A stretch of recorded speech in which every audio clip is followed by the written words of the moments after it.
How's it going, everyone? Today, we're going to be running over the new Magnet Warrior combos.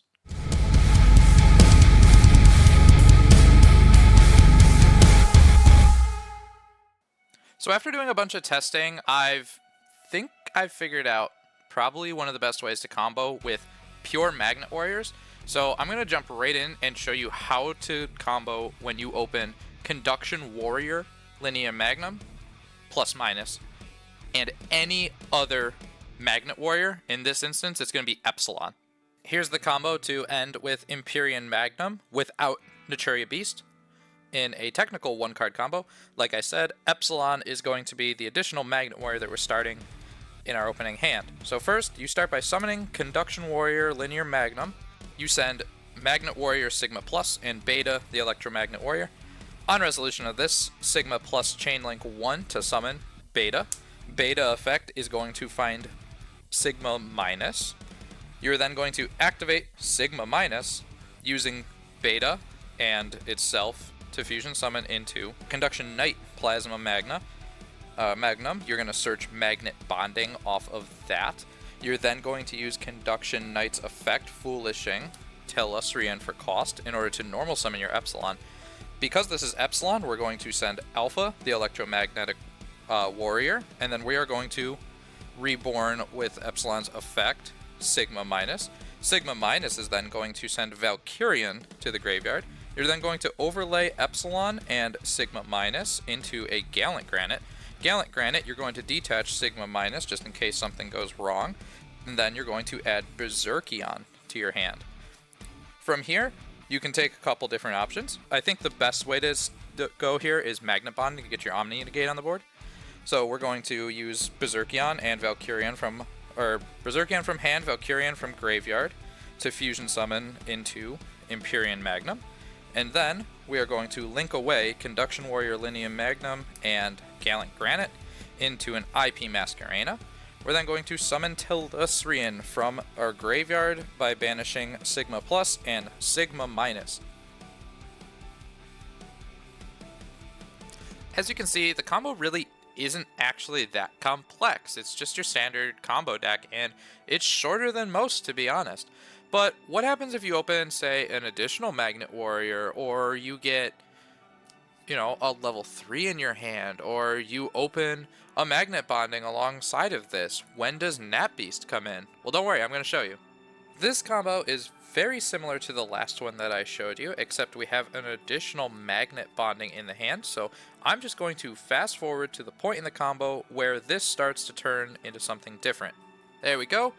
Now, the only difference throughout this combo, and you can probably tell by looking here, is instead of using Beta for our fusion material for Conduction Knight, we used Conduction Warrior instead, because in order to make a Nat Beast, we're going to need our level 3 on the board.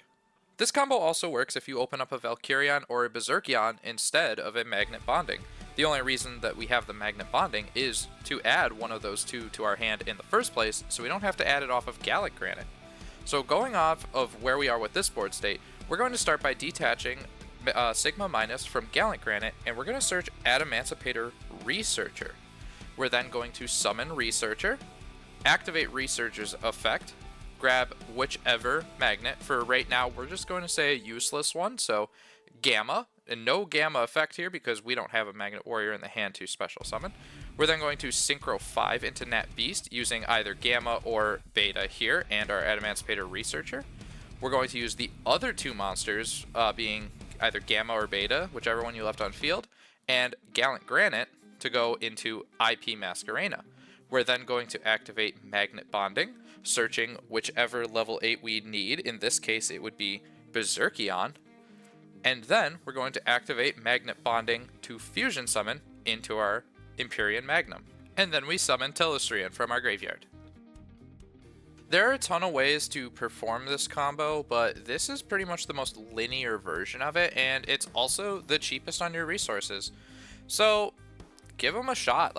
Try out this deck. I will post an actual deck list of this towards the end of the video, but I do want to go over one more thing, and that is the new TCG exclusive card, Flux Oceanfeld, which is a rock fusion monster that we will absolutely be playing. Apologies for the image, but this is the best image of Flux Oceanfeld that I could find. But anyways, let's get right into it. This is a level 7, which is very relevant. It gives your deck rank 7 plays, things like Kurzebs, which I have recently cut, but I'm considering cutting Typhon to put Kurzebs back in. Anyways, the materials are 1 level 5 or higher Earth monster, plus 1 Rock monster, so it's a little bit tougher than some of the other fusion monsters we have. Of course, Imperion Magnum is the most impossible thing to summon of all time, but we do it fairly easily with this deck. If this card is fusion summoned, you can special summon 1 rock monster from your hand or graveyard, except Flux Ashenfeld. Quick effect, you can target 1 earth monster you control and 1 card your opponent controls, return them to the hand. You can only use each effect of this once per turn, and they cannot be activated in the same chain. Now there's a lot to say about this card, considering that it just requires a level 5 or higher earth monster on the field, plus a rock monster. This gives you a place to play Super Poly, because Conduction Knight makes all monsters on the field Earth. So as soon as your opponent gets that level 5 or higher monster on the board, it is good for Super Poly in order to summon Flux Ashenfeld, so long as you're using one of your monsters, because it requires a rock monster as well. However, this also helps if you're going against, say, like Gem Knight or something and you luck out there. It's not really a very good Super Poly target, but it is something that I felt the need to bring up. One more thing on Flux Ashenfeld, this is not an essential end board piece and will not always be able to be summoned along with the other things. Like, would you rather forego an Omni Negate to put a Flush Oxenfeld on the board, or would you rather get your Omni Negate? Seems to be most of the choices that I have when it comes to summoning this card. However, there is ways to do both at the same time, and your hand just has to be stacked. Quick break from our sponsors, which is actually me today. If you're going to YCS Richmond and you see me, don't hesitate to come up and say hi, so long as I'm not playing in a game, of course, as that's just rude. I'm more than happy to meet everybody who recognizes me, and the people who have already, thank you so much, and if you're still subscribed to me, thank you even more. Seriously, don't hesitate. I want to talk to you. I want people to know what I'm playing and just talk about just Yu-Gi-Oh! In general. I will actually be playing Magnet Warriors Down in YCS Richmond, so if you're thinking of doing the same, come lab with me, come just talk about what you're doing, see if we're doing something different, and then tell me why you're doing something different from what I am, and maybe convince me to play what you're playing because it's better. Safe travels to everyone attending YCS Richmond, and I'll see you at the 300th. Just one more quick thought about Flux Ashenfeld. The fact that it does require a level 5 or higher Earth monster does mean that he gets your level 8s out of your hand and into your graveyard. Though Conduction Knight does the exact same thing if you want to leave your monsters on the field, so it's not a huge plus, but it is a way that you can summon him a lot easier and way earlier in your combo and not have to worry about putting your resources towards him. Specifically, when you open Telesrian, you need the card in the graveyard because it can only summon from the graveyard.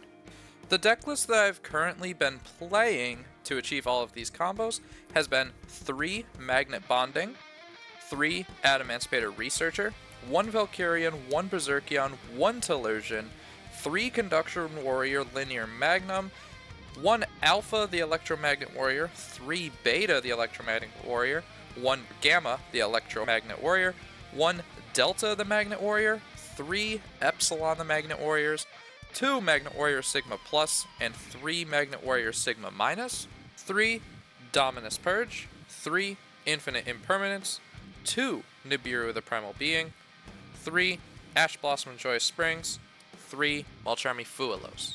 As for the extra deck, let's start with the heart and soul of the deck.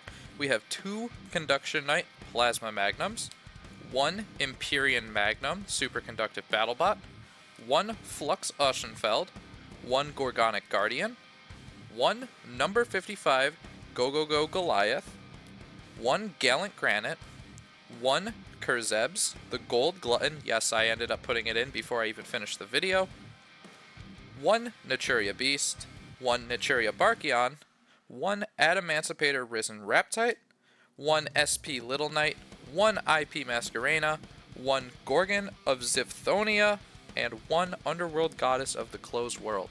Now, of course, I didn't go over everything in this video. I gave you two pretty basic combo lines, I gave you my deck list, and I told you to come meet me at Richmond.